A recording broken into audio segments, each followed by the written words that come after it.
मल्लिकार्जुन खड़गे जिंदाबाद।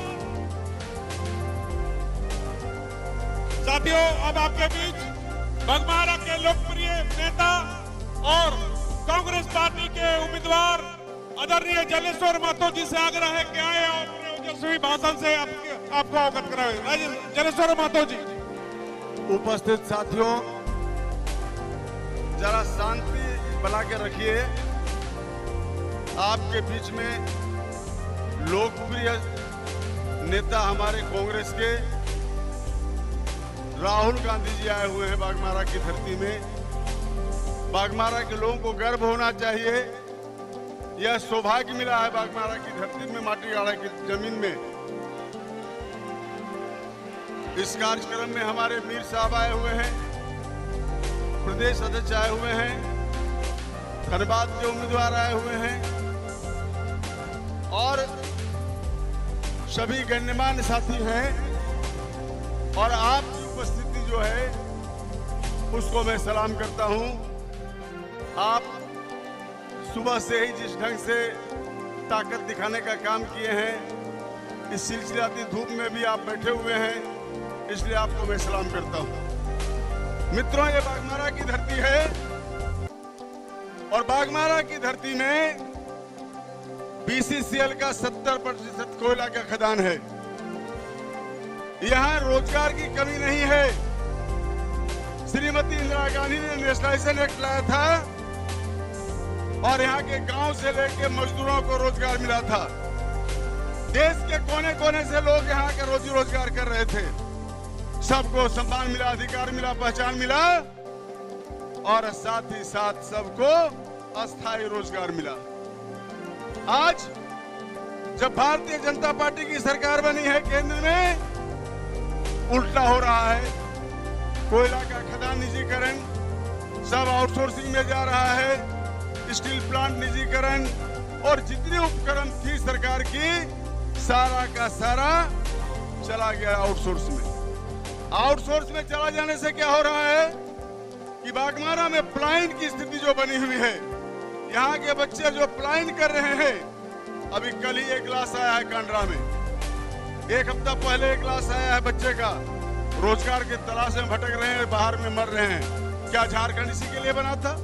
झारखंड इसलिए बना था कि यहाँ के लोगों को राजनीतिक और आर्थिक और सामाजिक न्याय मिले, सबको समान अधिकार मिले, सबको रोजी मिले, रोजगार मिले और झारखंड जिस उद्देश्य के तहत बना है उस उद्देश्य की पूर्ति हो। यहाँ के बच्चों को बेरोजगार होने का कोई प्रश्न नहीं उठ रहा है। यहाँ के बच्चे को बेरोजगारी का दंश झेलने का कोई सवाल नहीं उठ रहा है। सबको यहाँ रोजगार मिलेगा। सिर्फ और सिर्फ राहुल गांधी को देश का प्रधानमंत्री बनाना पड़ेगा, तब जाकर ये स्थिति फिर पुनः बहाल होगी जो इंदिरा गांधी का था। इसलिए हम लोग काम कर रहे हैं। देश में जो मिस्र फैला रहे हैं, आपके बाघमारा में जो स्थिति बनी हुई है, किस ढंग से कोयला का लूट हो रहा है, किस तरह से जमीनों का लूट हो रहा है, किस ढंग से यहाँ के आर्थिक शोषण हो रहा है, गांव उजड़ रहे हैं, कोई सुधि लेने वाला नहीं। देश के कोयला मंत्री आते हैं, कोयला सेक्रेटरी आता है, सिर्फ और सिर्फ बोल के जाता है इतना टन का आपको टारगेट दिया जाए, इतना टन आपको कोयला उत्पादन करना पड़ेगा। ये नहीं कभी कहता है कि यहाँ के मजदूरों का क्या हालत है, ये नहीं कहता है यहाँ के किसानों का क्या हालत है, ये कभी नहीं कहता है जो विस्थापित का क्या हालत है, ये कभी नहीं कहता है कि बेरोजगार युवाओं का कैसे करके रोजगार यहाँ दिया जाए। इसलिए मेरे मित्रों, आइए आज हम संकल्प लेते हैं कि इस बाघमारा विधानसभा क्षेत्र में कांग्रेस को जिताना है, पंजा को जिताना है, हाथ को जिताना है, तभी जाकर ये रास्ता प्रशस्त होगा और राहुल गांधी का हाथ मजबूत होगा। इन्हीं चंद बातों के साथ मैं आपसे विदा लेता हूँ। बहुत बहुत धन्यवाद। जय हिंद, जय झारखंड। कांग्रेस पार्टी जिंदाबाद। कांग्रेस पार्टी और गठबंधन के हमारे प्यारे कार्यकर्ता भाइयों और बहनों,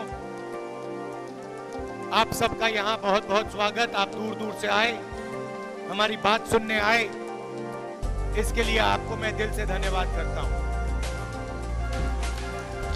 जोहार।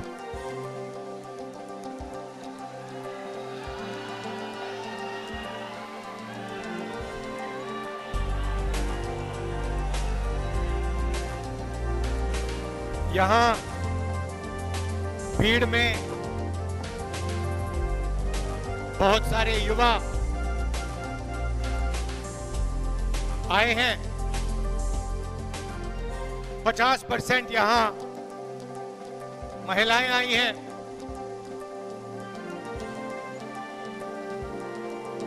और सच्चाई है कि आज के हिंदुस्तान में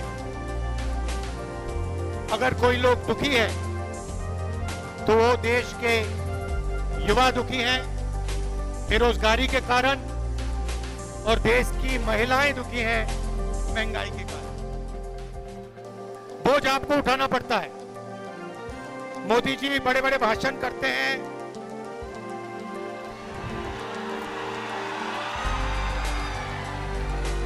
कभी सी प्लेन में चले जाते हैं, कभी समुद्र के नीचे चले जाते हैं, मगर बोझ आपको उठाना पड़ता है।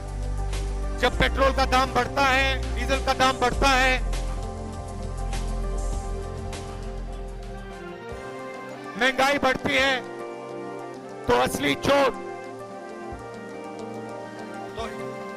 चोट हमारी माताएं बहनों को लगती है। उनसे कोई पूछने को नहीं आता, अकेली रहती हैं और रोज उनको चोट लगती है। जब भी वो कुछ खरीदने जाती हैं उनको चोट लगती है। नरेंद्र मोदी जी ने उसमें जीएसटी जोड़ दिया, तो जितना टैक्स आप देते हो, जितना टैक्स हिंदुस्तान के गरीब लोग देते हैं, उतना ही अदानी जी देते हैं। आप शर्ट खरीदते हो, जितना टैक्स आप देते हो उतना गौतम अदानी देता है। ये पूरा टैक्स का जो ढांचा है हिंदुस्तान के गरीब लोगों से पैसा लेने का तरीका है। सही बात है। आप देखिए, अदानी जी अरबपति है, प्राइवेट हवाई जहाज में 24 घंटा उड़ता है, धारावी की उसको जमीन दी जा रही है, 1 लाख करोड़ रुपए की जमीन उसको दी जा रही है, और जितना टैक्स आप देते हो उतना ही वो देता है। अगर आप टी शर्ट खरीदोगे, जीएसटी जितनी आप दोगे उतनी ही अदानी देगा। तो ये जो नरेंद्र मोदी जी ने जीएसटी का सिस्टम बनाया है, ये गरीबों से चोरी करने का सिस्टम है। और इस देश में गरीब कौन है मैं आपको बता देता हूं।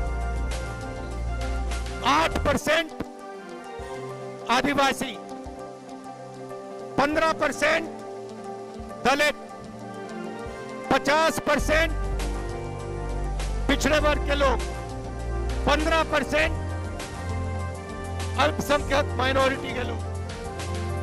मतलब 90% हिंदुस्तान की आबादी या दलित है, या आदिवासी है, या पिछड़े वर्ग की है, या फिर माइनॉरिटी है।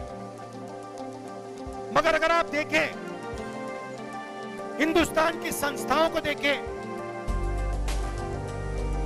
सरकारी ऑफिसेज में देखें, आपको ये लोग नहीं दिखाई देंगे। आप मीडिया देखते हो, हर रोज हर शाम झारखंड में डिबेट होती है, एंकर एक दूसरे से बात करते हैं, पत्रकार आर्टिकल लिखते हैं। आप मुझे बताओ, टीवी में डिबेट होते हुए आपने कभी किसी गरीब आदिवासी को, किसी किसान को, किसी गरीब दलित को, किसी गरीब पिछड़े वर्ग के व्यक्ति को टेलीविजन पे देखा है क्या? नहीं दिख सकता आपको।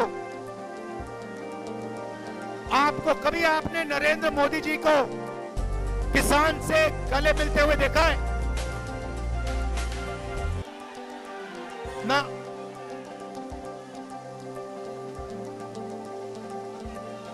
एक बार मैंने देखा नरेंद्र मोदी जी को, वो तारों के पीछे, बार्ब वायर के पीछे 10-15 गरीब बच्चे थे, झिझक के नरेंद्र मोदी जी उनके हाथ पकड़ रहे। हिंदुस्तान का प्रधानमंत्री गरीबों के पास जाता ही नहीं है।